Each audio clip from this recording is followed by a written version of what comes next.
Right, morning everyone. I think I'll make a gentle start.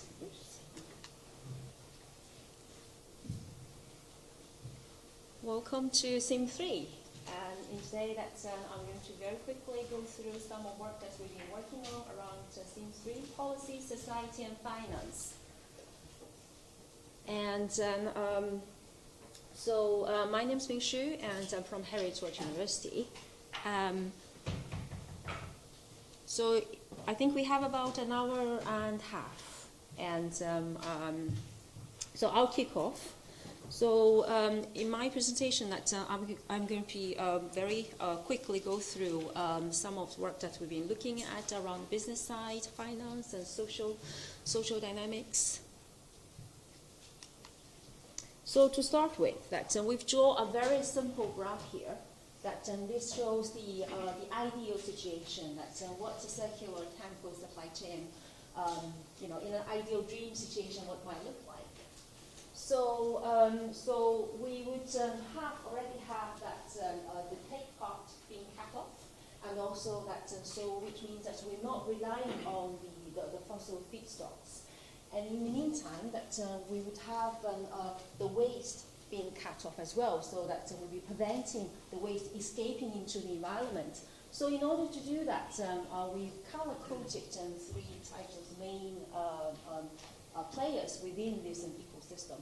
So the green bubbles here, which are the traditional manufacturers and the consumers, so they would actually change their behaviors in terms they would actually looking to reduce their consumption, change their investment behavior, consumption behavior, and then in the meantime we've got plenty capacities which are those green bubbles.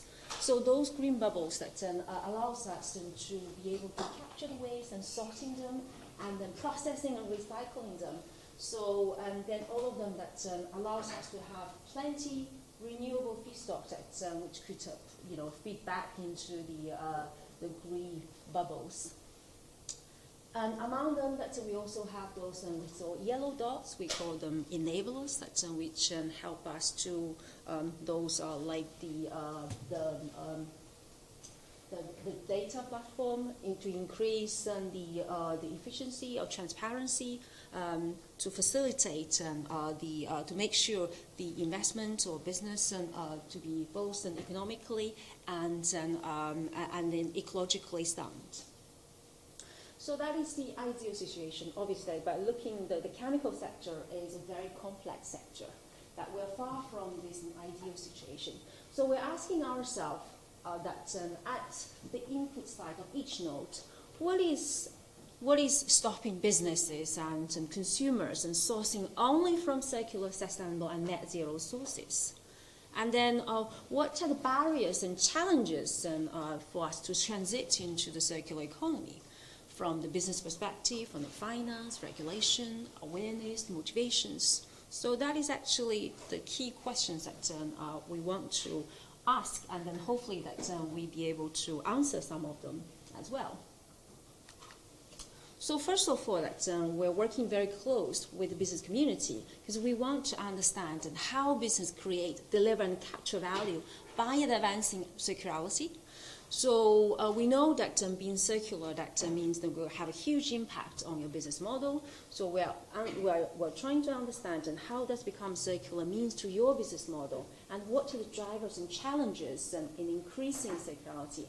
What are the interconnectedness and interdependency among various actors within this ecosystem.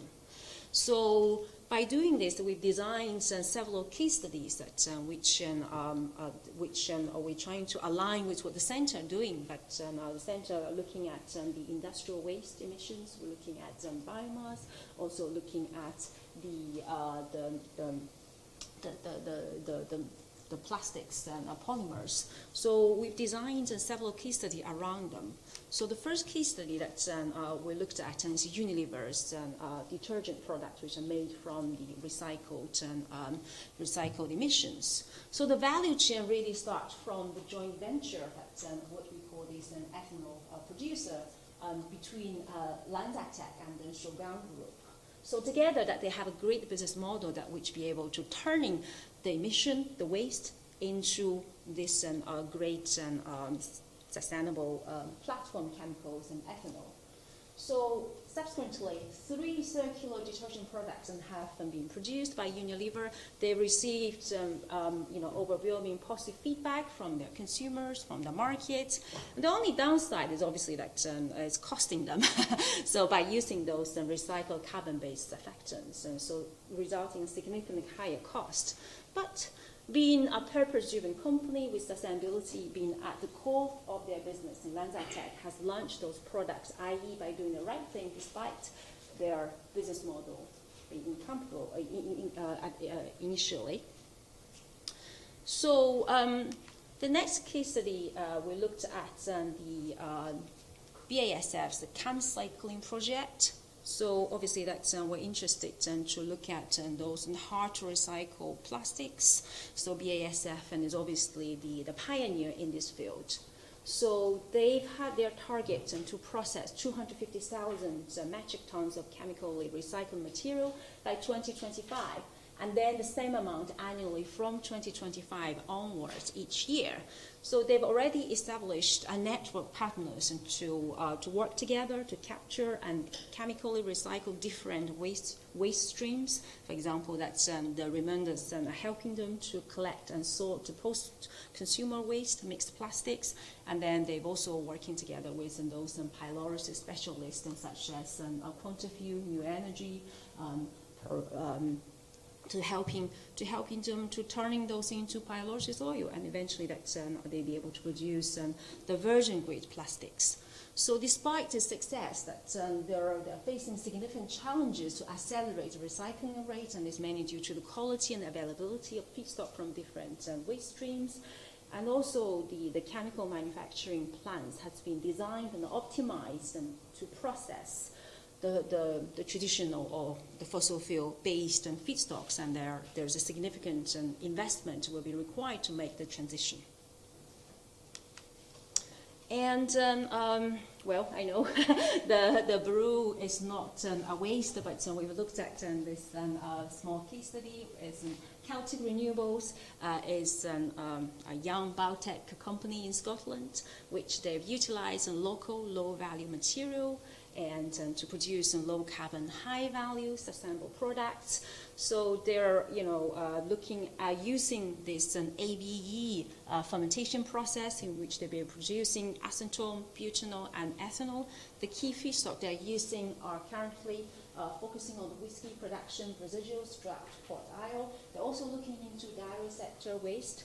So they told us that the current conversion rate is around 2%, and 98% of them goes back to animal feed, which sounds good. And then they also be able to sell at a very high premium at the moment. So let's us take a moment to reflect on what we find so far and some of the takeaways. So circularity does not happen within one firm. It happens as a result of a number of companies collaborating together to create this ecosystem. And within this ecosystem, we have different actors. They have different roles to play. For some of them, they're just business as usual. The others, they may have to invest heavily with a very clear return on investment. Or the others, they are just on a trial basis, see how it works. So one thing that's really, really crucial to maintain the sustainability of this ecosystem is actually how do we share benefit and risk equitably within the system? Because we see that without this, if somebody taking a lion's share of the profits or the benefits, and then this ecosystem is facing the danger of the collapse. So we've also seen that in those resource-rich companies that they are not necessarily always on the driving seat. And we consider some of the technology integrators playing a catalyst, a very critical role to pulling things together.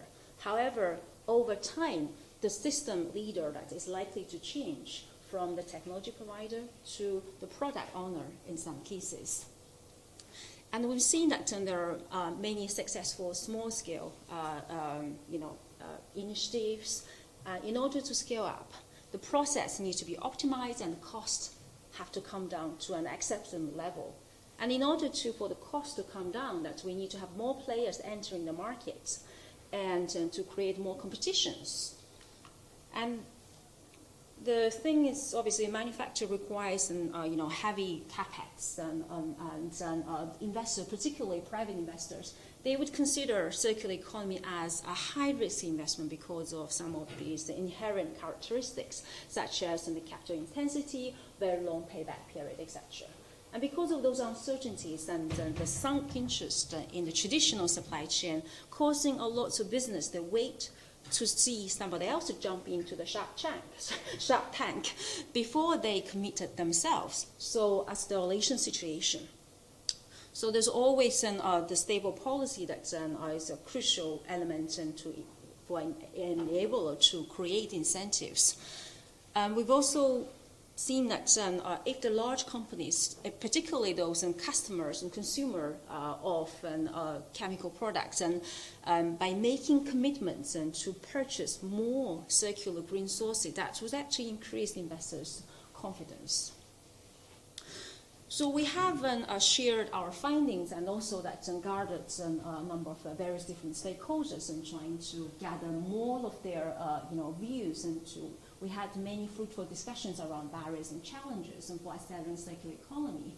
And then, so we've ended up a really good summary from the workshop, and also that some more reflection from our findings, the interviews and case studies and the workshops.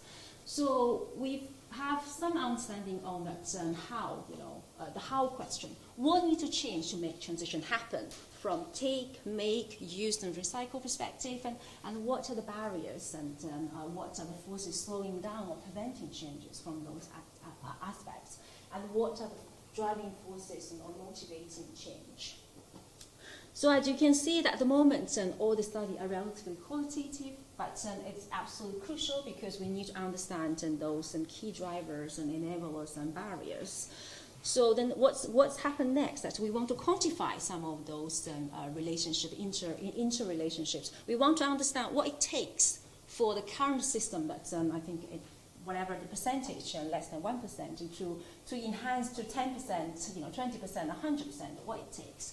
So this is what my colleague, Ruini, she's going to present next, so looking at some of the simulation model that she has developed. So that's one part of the study that we've looked at so far. Another element is around financing the circular chemical sector. Money is the key. That we've been talking to many different businesses that they say, oh, actually, that we need the investment. And obviously that, and this is true, because there's transition. It's going to costing. It's going to costing. It's not going to be cheap. We need new collaborations, R&D, changing business models, more expensive feedstock, etc., etc. And the Climate Change Committee, CCC, they have estimated actual net zero investment need to grow fivefold from current 10 billion per year today to around 50 billion per year in order for us to deliver the carbon budget. So we've seen some exciting, we've seen the increased momentum and from the both business and finance perspective to align their balance sheet to be more sustainable, to be, incorporating environmental elements, taking that into their decision-making processes. And we've also seen some interesting, increased awareness of investment opportunities in the circular economy. So you can see that there is a clear increased, upward trend. And however, so if we're comparing what is happening in the circular economy space, and then what is then out there in linear space, that currently the government is putting around 5% in budget into the channel 5% budget into the circular economy, and then for the businesses around 3%. So obviously that's not going to be enough in order to make any significant real changes. So if we're looking at, who needs money, that's obviously everybody needs money. So we briefly divided them into two types of businesses. And one that we've got this traditional business, existing business that they have their established linear business, for example, the bulk, chemical manufacturers and all the waste management businesses. So they're looking to see that how they can actually shifting their current linear business into more of circular practices. And on the other hand, we've got those new and emerging circular businesses. These are innovative firms who are the pioneering new circular economy by through lessening model, a joint venture, manufacturing model, etc. So I guess depending on the nature of the business and the size of the business, and also that the stage of your technology, that they may actually tap along to different pots of funds or combination of different funds. For example, for those new, like a very new business that they actually go for some of government grants and the venture capitalist and the angel investment, for instance. And then some of them, they might even go for the alternative instrument, for example, crowdfunding, peer-to-peer lending. So for us, what are we trying to find out for our research? So we really want to hear two sides of story. We want to hear the story from the both business side and also the financing side, financer side. What are actually stopping them to investing or financing the circular economy or financing the business or the project, and what makes them different from other green projects, for instance. So we really we're hoping to talk to a portfolio of businesses and financiers and ranging from various sizes. So we've got already lined up. We've done quite a few already, and several of them agreed to do more. So for those of you that who are interested to be our case study partner, please do come forward. We want to hear from you. We want to hear your side of the story. And the ultimate goal for us is actually to see that how we can accelerate investment into circular economy and how can we enable SMEs to scale up. So this is just one of the examples that some of the case study that we've done so far. And then Celtic Renewables, as we mentioned, which is the biotechnology company in Scotland, that we looked at the business model. That here that we just want to highlight their financing journey. So basically, that what I like to highlight is actually that they had a horrendous journey to overcome this valley of death. That they spent almost 7 years to raise the necessary funding to build their first commercial plant, which they could have done that in 2 years if they had the sufficient money. They've got funding twice from the government. And then, they successfully raising money from government twice, and unfortunately lost them due to that, and they can't get the, much funding. So each time that they ended up, around 100,000 pounds poorer because of the high cost associated with the rising cost of financial advisories and due diligence check, etc., etc. So eventually that they've managed to get a very a novel pot of money from a blended pot of investors. So one thing I want to highlight is actually that they are the largest crowdfunding in Scotland. So based on what they say, that the people are more likely to do the right thing as compared to financial institutions. So, so they've managed to get quite a lot of money from individual private investors. So how to remove the uncertainty to attract investment is the key takeaway from this particular case study. So we also looked at LanzaTech. So they have been really successful. That they have, from their last scale from 2005, and then until last year, that they managed to rise the IPO, becoming a public company. So I think the success then is due to their light capital business model. So they've, at the beginning, they've managed to get some grant funding and from during the R&D pilot demonstration skills, and then they've also had many strategic investment partners, and slightly later on during the demonstration skill.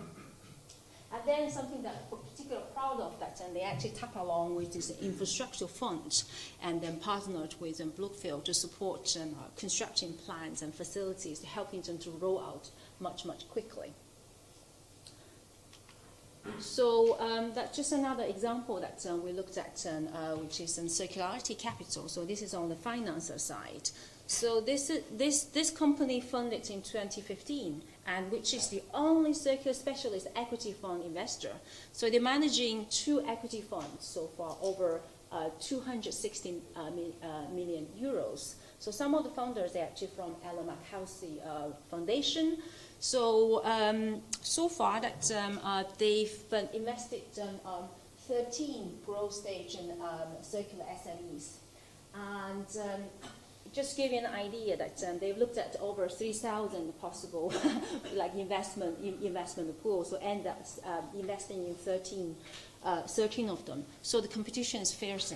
So they're only investing in proven business and revenue model, and then they're like the capital light propositions. So for example, that they would actually go for those technical, like focused business rather than capital intensive business. So they say they don't like to invest in those virgin products manufacturing or recycling because these are actually quite far away from their butterfly. So the price parity and ready to be scaled up are the crucial conditions. So we actually summarized on to have some of the key takeaways from this. So I mean the messages have been repeated here. So the forces slowing down, preventing finance to investing is because of waiting for others. And then there's also the thing being saying that it needs to be win-win situation that requires simultaneously both financial and environmental performances. And then we also find something interesting that there's actually they have a relatively weak incentive, especially that these traditional firms they have weak incentives to becoming greener. So in terms of the motivation, that something that's quite interesting is actually that the reputational cost for company, they are not meeting their commitment. So I just realized I probably ran out of time, so that's why I'm not speeding up. So what I want to say that there's a lot of things that we've been collected from those case studies, and we have created this QR code. So so for those of you that were interested or want to verify our findings, then please helping us to do this, and I'll be much appreciated. So finally, that I'm probably just going to be very, very quickly go through this. That we need the public on board with us. That so some of the work that we have started doing is actually we've designed a survey trying to understanding that what public knows and what their attitude towards the household and personal care products made from recycled content, their buying, using, disposing behavior for those products, whether they're satisfied, whether they trust the major stakeholders, whether they're doing a good job in promoting sustainable products. So ultimate goal is actually we're trying to understand what motivates them to choose and pay for sustainable products and provide advices and recommendations to facilitate the current consumption practices to be transit into the more circular practices. So just very quickly mention that.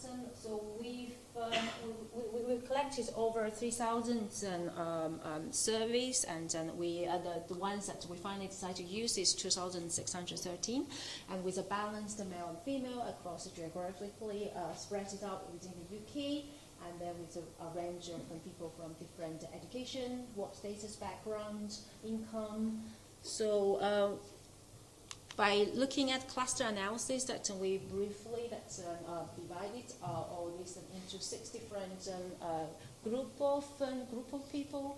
So that we've got some very a good ones that we're green and proud, and then we've got those who want to be green and can afford it, and then we've got the positive majority, and the one that we've got problematic ones that and why bother, and then we got to not buying the idea. So we've got some of them that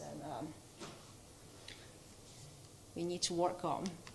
So I don't think I have time. So we looked at I think depending on varies across different groups that they have different levels of awareness, attitudes, and behavior, willingness to pay. So what I want to highlight some of this is actually that I think there is relatively very low aware of the policies by the most majority. And then the attitudes towards willing to recycle. Most of them people are willing to recycle, but there's a lot of confusion around that. And then the one thing that I want to highlight most is actually that people are not willing to pay. So especially during the bad economic conditions.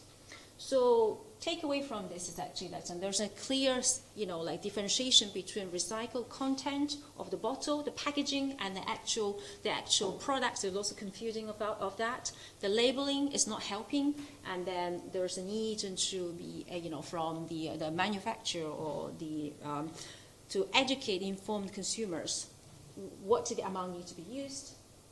And then finally, that we need to look into advertising standards as well.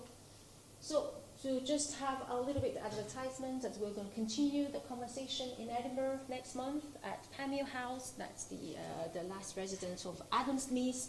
To continue discussion. So if you're interested, please do let me know.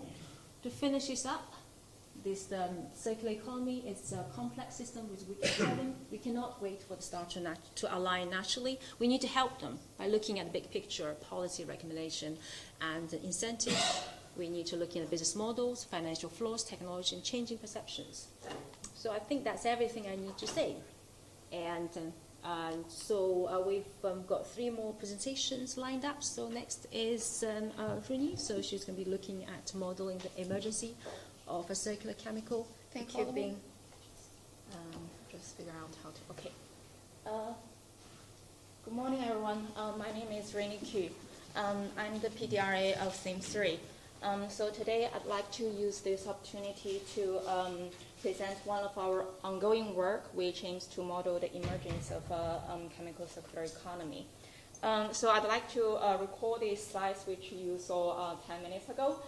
It's probably one of the most famous case study within Theme 3. So I'm pretty sure many of you are quite familiar with it already, but just in case those of you who haven't heard about it.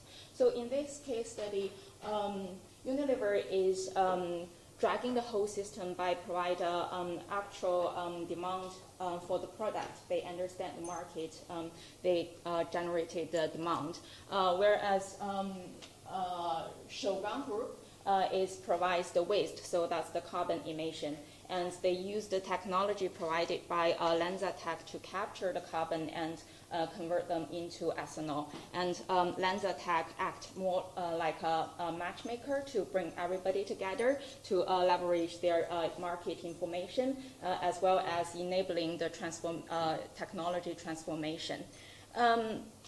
So from this case study, what we've learned is that the circular economy activity is actually a combination of decisions that is made by individual agents and their interaction with each other. Although we do have some system orchestrator, there is nobody is playing the authority role in this system. So everybody behave autonomous decision maker. But still, the result of this autonomous behavior out of different agents does not really lead to an optimum business model. There are various reasons behind it, but one of the most obvious one is that the cost and benefit is not really fairly distributed among the players. At the current marketplace, renewable feedstocks are much more expensive than the fossil fuels. The number we've heard of is about 5 to 6 times more expensive. And also because the same carbon cannot be cannot be double credit. So Unilever cannot really claim the benefit from using renewable renewable feedstocks. And because of all this, the business model is not really sustainable, and therefore it's very difficult to scale up. So one of the main objectives of this research is to understand how the dynamics of such a circular ecosystem is to understand the dynamics. Because although the case study only tells a story of one particular supply chain from carbon from carbon to surfactant. But we can imagine that the entire circular ecosystem is the synthesis of thousands of such agents and the collaboration among them. So we'd like to model the system, which is the aggregation of thousands of such actors and their rules to make decisions and their interaction with the environment. With such model to be built, we will be able to observe the performance of the ecosystem under different scenarios. One example could be to what extent a fair distribution of cost and profit can accelerate the development of the ecosystem. And also to understand, so most of the previous study, they do not really emphasize the role of the technology companies, but actually technology company, they brings everybody together, they collect information, so they have this market leveraging role, which is kind of neglected from the previous study. So this model kind of emphasized their role and to see what kind of things they do can integrate the information, resources, and research capacity. So aiming to do that, what we purpose for is to build an agent-based modeling. This is a computational modeling technique that allows us to do exactly what I just described. So it simulates the behavior of autonomous agents and their interaction with the environment. The method has been used in different scenarios. For example, most recently, during the COVID pandemic, it has been used to simulate the breakout of the disease. Also, it has been used, for example, to generate the optimum boarding system of an airplane, and also in scenarios such as hospitals. Of course, it has, so the reason we choose it is because the approach allows us to capture the complexity of the system, for example, like the nonlinear behavior of the agents. Also, it allows us the flexibility to take account into different, to take account into, say, new rules and assumptions. Like as we expand the model, there will be new assumptions comes in, and by using this approach, it's relatively easy to build in those new elements. Also, it allows us to build a relatively realistic environment, like more close to the reality. And finally, by using it, we are able to consider the external interventions. But of course, like every approach has its pros and cons. So one of the most criticism of the method is that it is based on all types of assumptions. But obviously, all the simulation kind of runs on assumptions. Also, complexity comes both as the advantage and disadvantage, because sometimes if you overfitting the model, it can be quite sensitive to minor changes, and therefore make it quite difficult to make a prediction. And finally, as Benoit mentioned yesterday, we always have the problem of limited data accessibility. It's either the data is like the company are not quite comfortable to share their data, which is quite reasonable, and also it might be the case that the data is simply not there. Well, the system is there, but probably there is no process they follow to collect the data as so. So regarding the model itself, we focused on 3 agents which we extracted from the case study, and we consider several features for each of the agents. One is the chemical manufacturer, so we consider their market size, so how big the company is, and their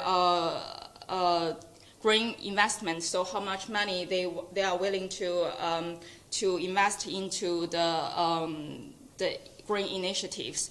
The willingness to adopt, that is more related to the company's sustainable strategy. So if the sustainability is at their core strategy, then they will have a high willingness to adopt, and vice versa. And for waste collector, we consider quite similar features. So that's the CO2 emission, willingness to adopt and bring investment. And between them, we will consider the distance between the two, because they have the collaboration, the supply and demand of the waste. And finally, we also have the technology company. So we will consider how much effort they put into research, how efficient they are to conduct research, and what technology pathways they are using and their license. And between technology company and chemical manufacturer, we consider the technology spillover, that is how compatible the technology is to the business itself. We are going to simulate 3 phases. Phase 1 is we currently at phase 1, so this is ongoing work. Phase 1 is the activation, so that is characterized by the emergence of circular business model among the large players who initiate the collaboration with waste collector under the help of technology providers. The second phase will be expansion, so that is when we introduce external interventions. A well-defined regulation framework could be one of the example, or it can be also the autonomous behavior among the players themselves. And finally, there is the at-scale development phase. So this is when the market really starts to grow and we start to see additional capacity of renewable feedstocks, so that and an obvious drop in cost, so that small players can also follow, starts to enter the game. So for the activation phase, we consider arbitrary number of those 3 different agents, and the process of collaboration building is quite straightforward. So firstly, chemical manufacturer and waste collector, they are going to search the market to search for technology enablers to talk to them and build a business connection. After the connection is being built, they can start to collect information from the technology enablers. Those include how many existing adopters are there in the market and what are the estimated costs. And then they will, based on the market information they collected, they can update their current willingness to adopt. And if this number exceeds the willingness threshold, that is internally how sustainable they are willing to take action. And if they pass the willingness test, then they are going to select supplier based on multiple criteria among the offers they already accepted. And if they did not pass the willingness test, then they will go to the next iteration and just starts from the search the market. And finally, after they've chosen the optimum combination of waste collector and technology enablers, they are going to build the connection, and they will come up with the collaboration details, such as how much percentage of investment they are going to put into the facility. So right now we use simulation, the data is kind of simulated data rather than, so we choose 990 chemical manufacturer and 923 waste collectors and 50 technology companies, and we ran a horizon of 10 years. Each time we ran the experiment 100 times. For the location data, we just assume that they randomly allocated among the UK, but obviously that's not the reality, but for now we just use this random allocation data. So a key result from the simulation result is that so if without any external intervention, if we just let the agents to build the collaboration autonomously by themselves, the overall renewable feedstock market share is below 2%, and that is regardless of how we change their willingness threshold. So if we increase their sustainable, the willingness threshold is related to their sustainable strategy. So if they are, even though we double their willingness to adopt, this number still doesn't change as much. So we can see the importance of introducing external intervention. Also, another preliminary result is that so each of the red dot represent the chemical manufacturer, and each of the blue green dot represent the waste collector, and the yellow line is the collaboration among them. So we can see that at the initial stage, we can see really long collaboration lines. So that means as they just trying to prove the concept, they do not really consider long distance as one of the main constrictions. Although by transporting long distance, it might not be. It might cause other problem to the environment, but at the initial stage, it's not really their consideration. But as the scales build up, we will see as they start to build storage capacity in different locations, we will hopefully to see more local collaborations. And also this outcome, although we use the UK local geography data, but it can be upscales to a global scale.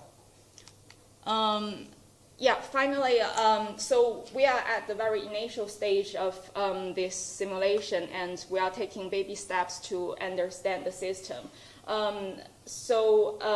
I borrowed this idea from Mark's yesterday presentation. I think it's quite a powerful picture, but I'm too shy to put my own picture on that. So we have some questions for hopefully to generate an open discussion among us. So first is, so what need to be changed to, what kind of external intervention can we introduce? Obviously, policy is one of the things we can think about, but is there anything else that we can think about as an external intervention to accelerate the current process? Second is, as I said, at the moment is a very simple model, and we do plan to expand the model further. Do you what other elements can we take into consideration to further expand the model? And finally, so we think of the how we can use this model, and we do believe that this model can help us to answer some questions that we are interested. But as organization, as industry, can you think of ways that this model is able to help you, so that if I understand your requirement better, it is also going to help me to design the model towards that direction. Yes, so I will probably leave the question at the very end. And thank you.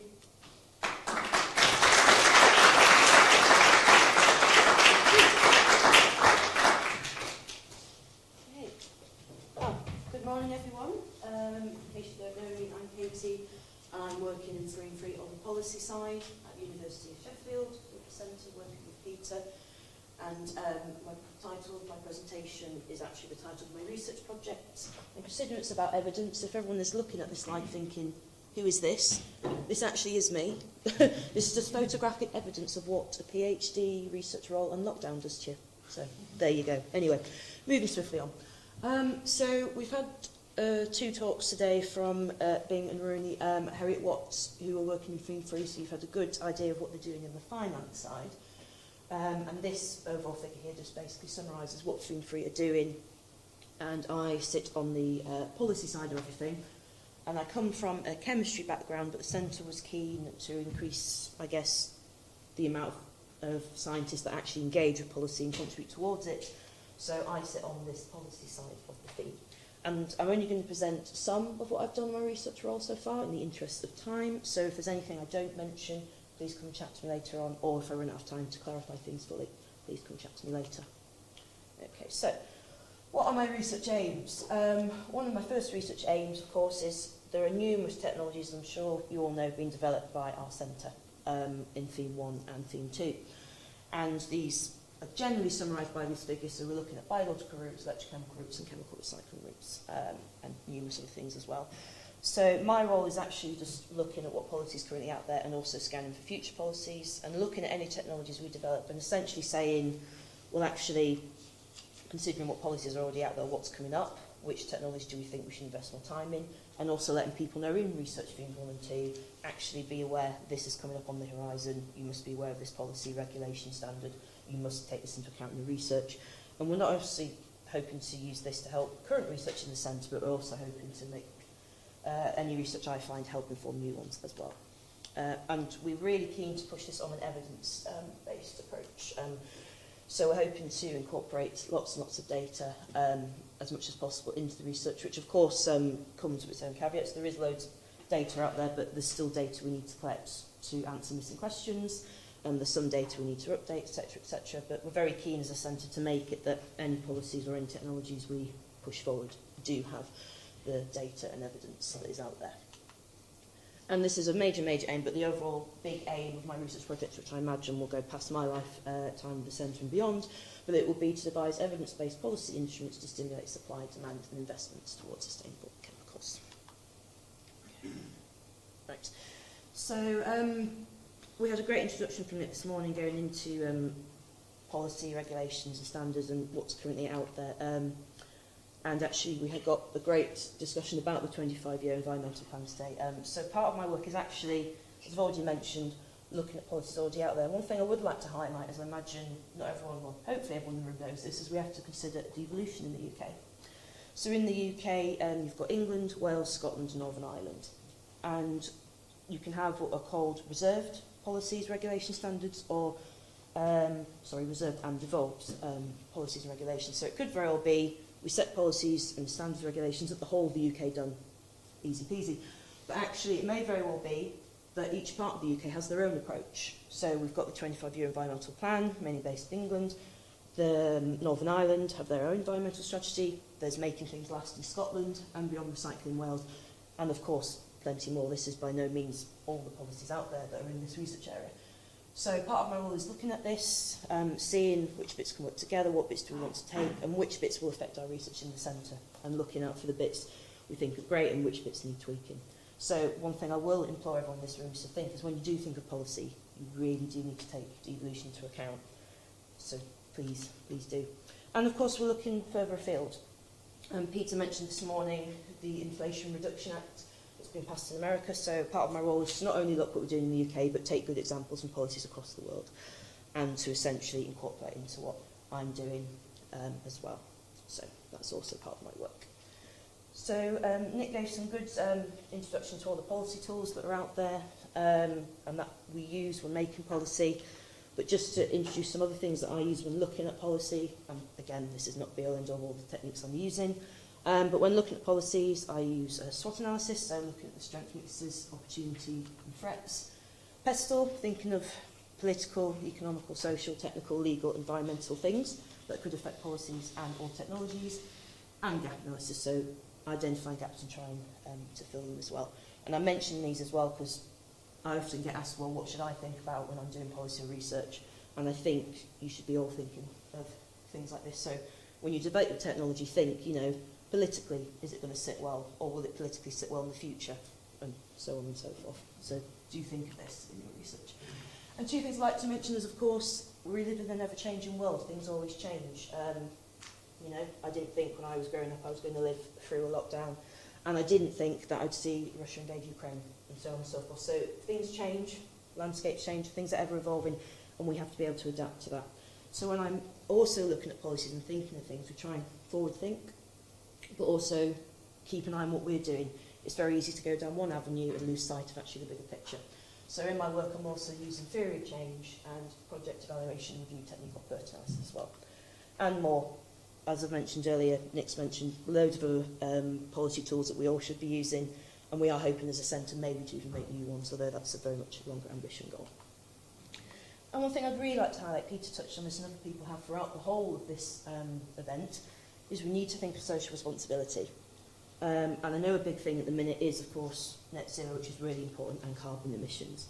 But you have to also think of the bigger picture. And I came across this image on LinkedIn, which I thought was really good, called the carbon tunnel vision. So, yes, we need to tackle carbon emissions. I'm not saying we shouldn't, and we really do need to implement the net zero strategy. But we have to think of the bigger picture.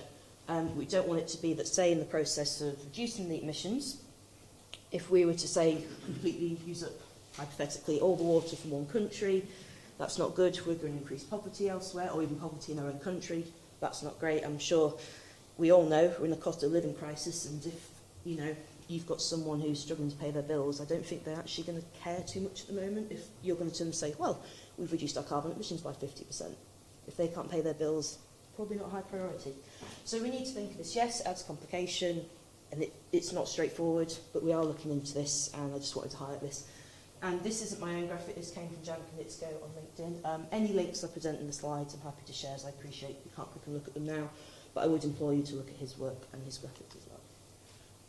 In terms of current outputs and work, this is again just a snapshot, this isn't everything, but I'll go through some key points I wanted to highlight. One is, of course, an academic, we like working journal articles, but first off, to help me, I guess, research the political landscape and get my ground in it, as I'm new to policy myself, I wrote a perspective article where we looked at how we thought the policy landscape was in terms of making the chemical sector more circular before COP26, what we thought happened at COP26 and after. I then did a deeper dive into COP26 and also a little bit on COP27, which I'll discuss in a bit.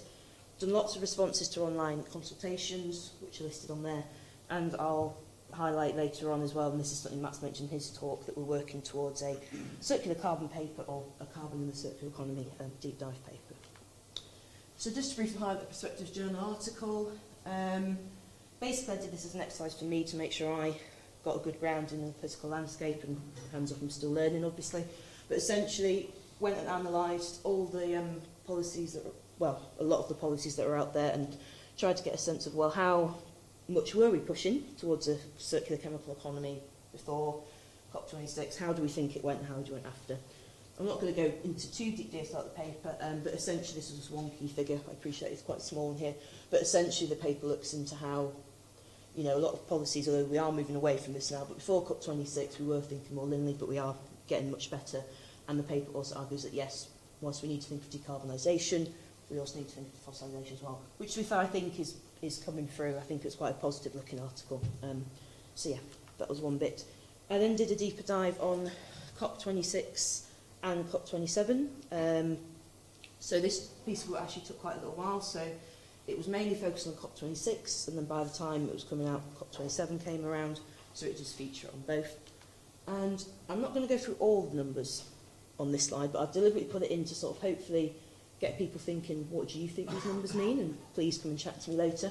But essentially, the report itself dived into the mantra of COP26. So hopefully, you remember COP26 and you remember the mantra was we'll look at cash, coals, cars and trees. So I looked into all the policies that came around it and numbers that were generated, because of course we want to use evidence base. And the report goes into these numbers to critique certain bits about it.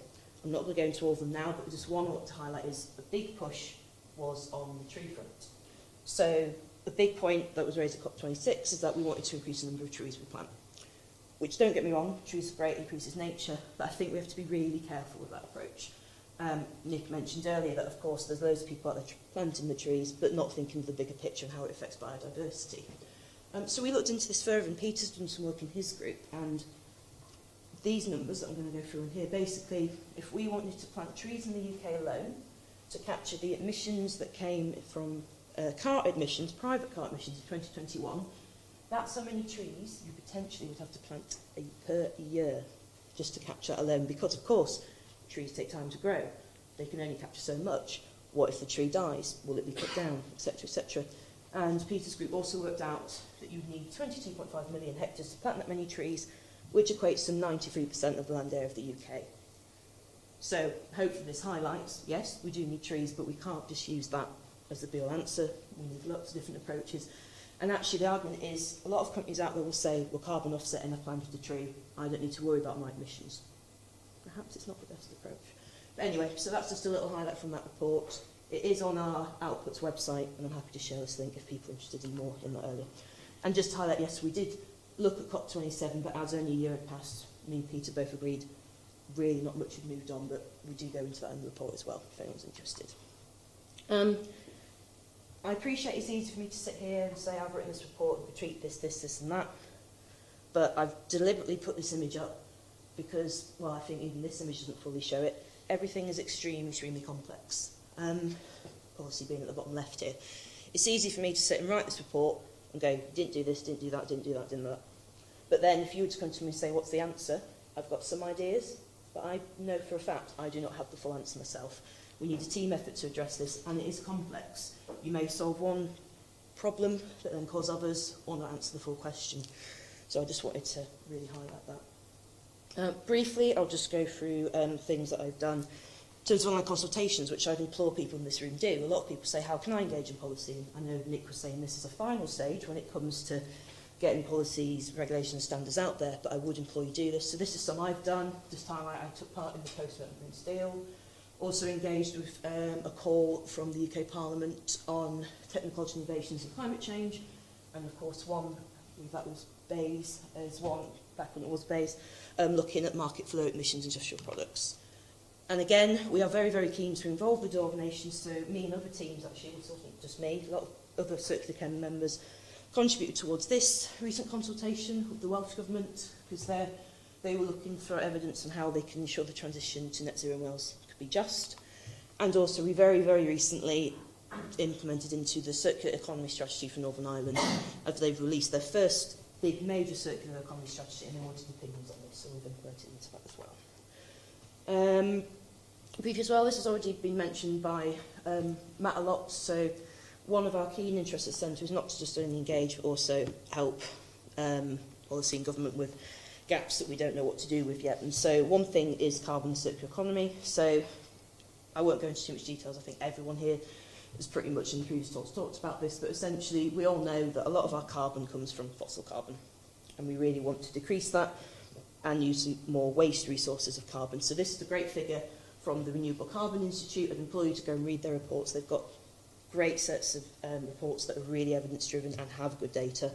And essentially, you know, we need to change this figure to make it that it's less fossil fuel-based and more coming either from waste, coal, or other resources as well. Biomass, I know, a bit questionable how much carbon we can really get from biomass, but it's something to consider anyway. And yeah, essentially we do have to think of this as the same people predicted that at the minute we're using about 550 megatons of carbon just in chemicals alone. This is just chemicals, and it's predicted to grow in 2050. So yes, we need to decarbonise, but we're going to need carbon somehow. So we have to be really careful with how we use the carbon, and as Peter said earlier today, we need to be custodians of carbon and therefore also think of defossilisation as well, decarbonisation. It does make life more difficult, and we don't have all the answers yet, but we need to find a way to that end goal.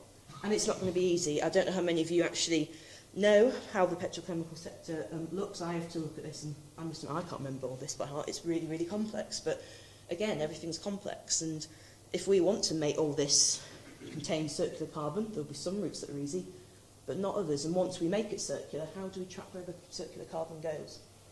So we need to think of this, and I think this diagram for the ICIS again just illustrates it's complex. And yet, this was mentioned in not Peter's talk, sorry, Maths talk yesterday.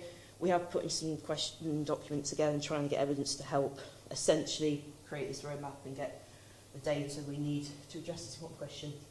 And again, I've nicked, sorry Matt, you're getting very popular at this conference because I've nicked your image as well.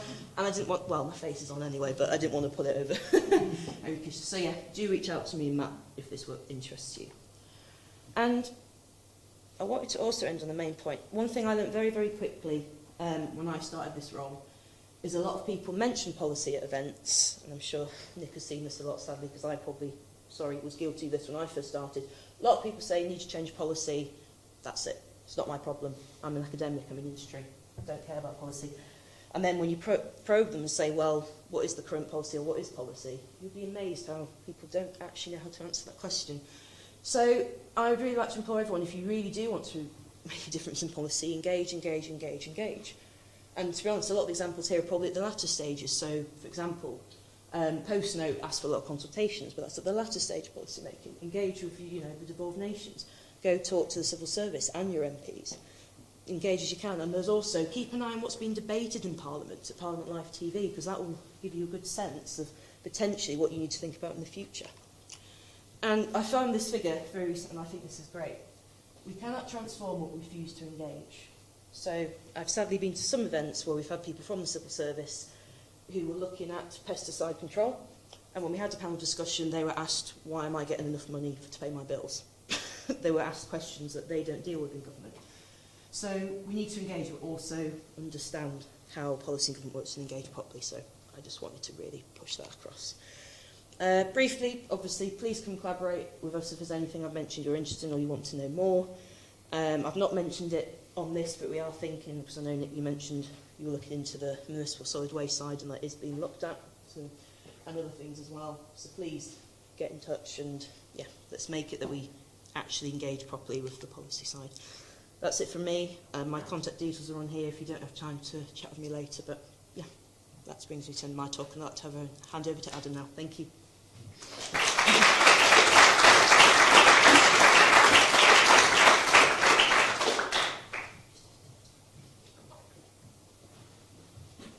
Cool. Morning, or afternoon, maybe, depending on what time is coming now. I'm at the nice, awkward part of the three-day event where a lot of what I was going to talk about has kind of been covered at some point over the last few days. So I know that time is running on slightly, so I'm going to cut down what I'm going to talk about slightly. I also, just to apologise to you all, I'm probably the only person who stood up so far today who doesn't have a PhD, so please bear with me, be kind. So, RAP is a quick introduction to who we are. Some of you know, obviously Nick knows us quite well. The centre knows us quite well, but obviously someone else in the room might not. So RAP, we're a global climate change NGO. So we're looking at sort of resources being used effectively. So I work specifically with plastics, but we also run voluntary agreements on textiles, so Textiles 2030, Cool Toiled, which looks at food waste, and obviously UK Plastics Pact. Plastics is where I'm going to focus on today, because that's for me that's where the majority of our work with the centre sort of comes in.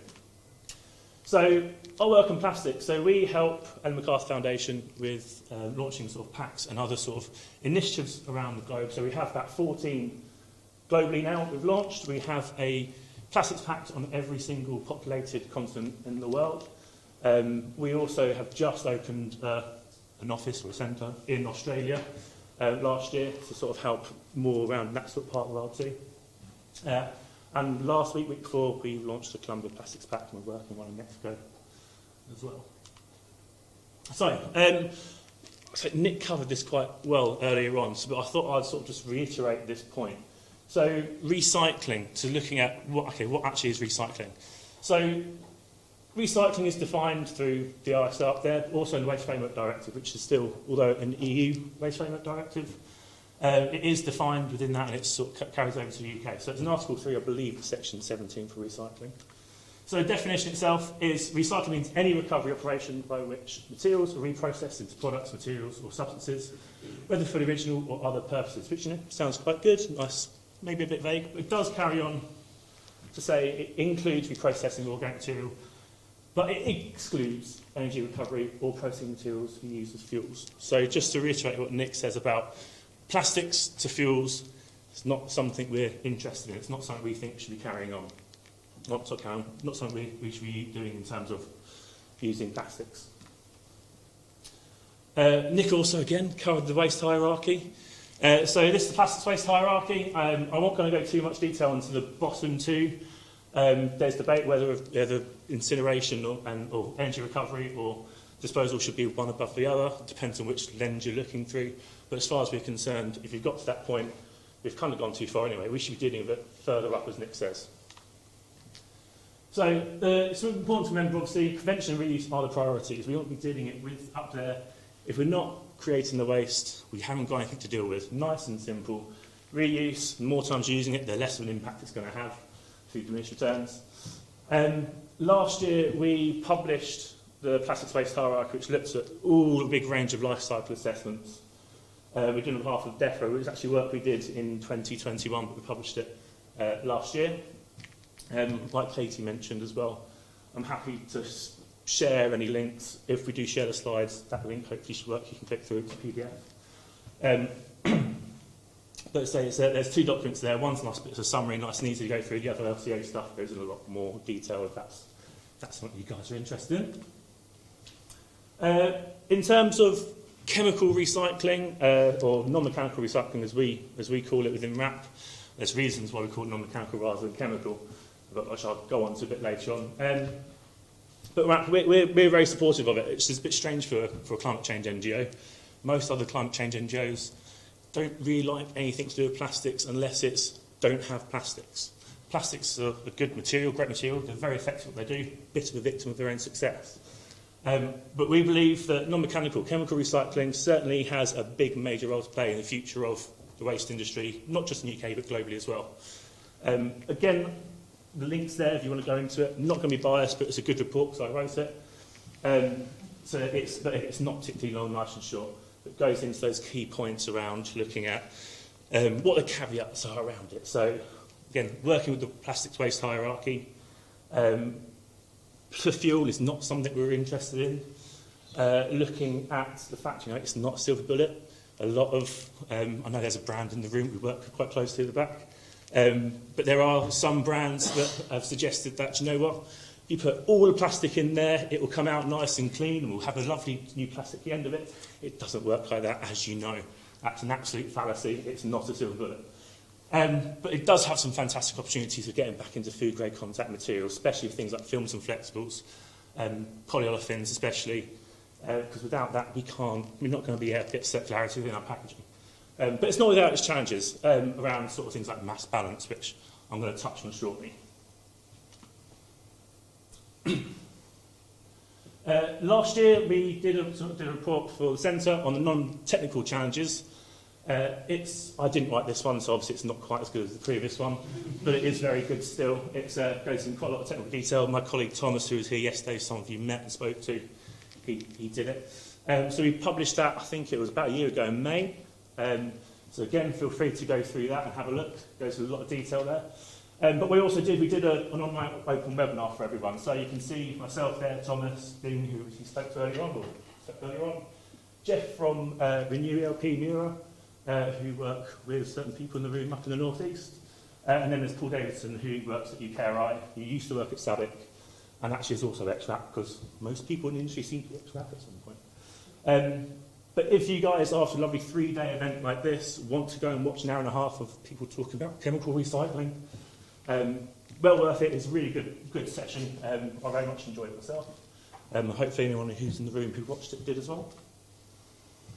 But one of the challenges that we come into, and we go into a bit more detail in that non-technical challenges report, is the definition of chemical recycling, non-mechanical recycling. There isn't a set legal definition. This is where Nick's going to pull me up and say, yes, there is.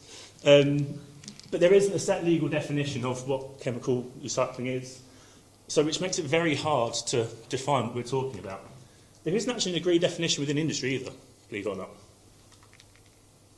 Some of the definitions include or exclude different technologies. So when you talk about chemical recycling, people get very upset when you start talking about dissolution, because it's not a chemical process, it's not quite a mechanical process, so it sits in the middle. Hence why we talk about non-mechanical recycling. It can include or exclude certain types of outputs as well. So a lot of people have discussed chemical recycling, but they're making a fuel, which, as you look at the hierarchy, as I say, doesn't quite fit. And terms are used very, very interchangeably. You'll go to various different conferences in industry, and people will say chemical recycling, but they're just talking about pyrolysis. That's just one of many different types of processes. Likewise, they say pyrolysis, but they actually mean gasification, they might actually mean purification. It's very, very interchangeable. It doesn't really help. So in terms of implementing this on a big scale for brands, retailers, people producing packaging to use, one of the big barriers we've come across is mass balance. I think everyone in the room, I assume, knows mass balance. Saving a lot of time. Blank faces, but I'm going to say yes, you all know. Fantastic. So effectively, recycled content determination. So how much of what is in that sort of refinery is from a recycled content through chemical recycling, non-mechanical recycling. You can't distinguish recycled molecules from virgin molecules. You just can't. So it makes it very, very difficult to do that. So this is why you need to use the mass balance in there. And it helps validate. Mass balance, just a validation method. There are alternatives, but mass balance is the way we want to go for. However, it does require traceability and that transparency of where the materials come from, where it's gone, to be able to then say, Coca-Cola or Britvic or Nestle want to use a recycled content in their packaging, but if everyone says, oh, I've got 80% recycled content from chemical recycling, well, where's the traceability of that? Who can claim that without that traceability? So this is where it helps out. And it's essential for blockchain to sort of has an application within that. I'm not going to lie, my colleague told me to put blockchain in. I don't understand blockchain. So if anyone in the room could really explain it to me in a simple way, please do, because it's a word that's thrown around and I don't always understand it. So, within the plastics packaging tax. So, plastics packaging tax, it accepts non-mechanical chemical recycling as a recycling method. It says that in the wording. However, it doesn't allow mass balance as an allocation method. So basically, in essence, doesn't allow you to use non-mechanical chemical recycled content. Big, big problem for people.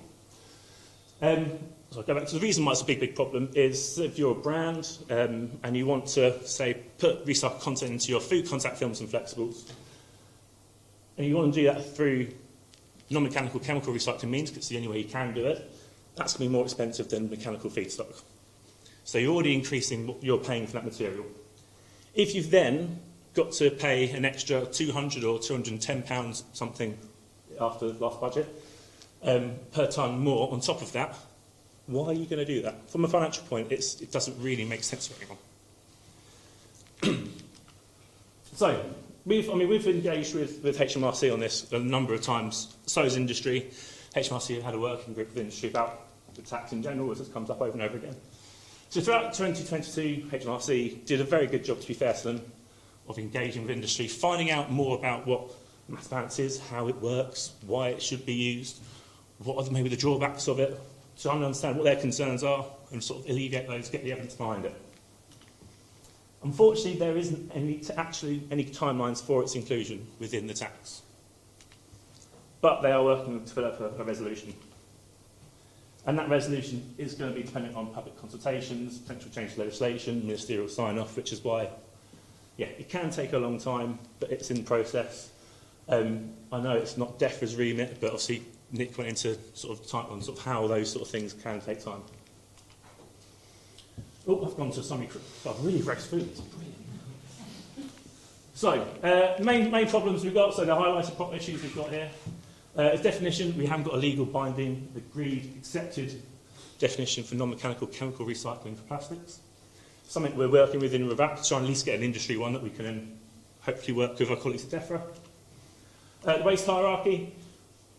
We've now actually we've got this waste hierarchy there. We worked with DEFRA, published last year, so it sort of has non-mechanical within that.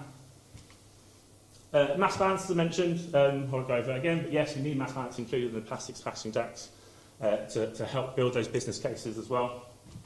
Oh, and then the waste of reach, actually not one I went into. The main reason I didn't go into it is because I was going over my notes last night and I was getting so lost on what the different challenges are. about how you reach end-of-waste criteria for the outputs of the processes, and then how that relates to REACH for UK and EU, where jurisdiction starts and ends. I'm sure we can go in that in parts of conversations, maybe later on today, tomorrow. My email's at the end, so feel free to email me. Oh. And there we are. Yeah, so thank you very much. A very quick whistle-stop tour of some of the things, but as I say, other people today, yesterday and Monday, have done quite a good job of covering a lot of the other stuff I was going to do, so I didn't think there's any point re-going over it. Anyone wants to chat later on, feel free. My contact details are there as well. Yeah, so thank you very much.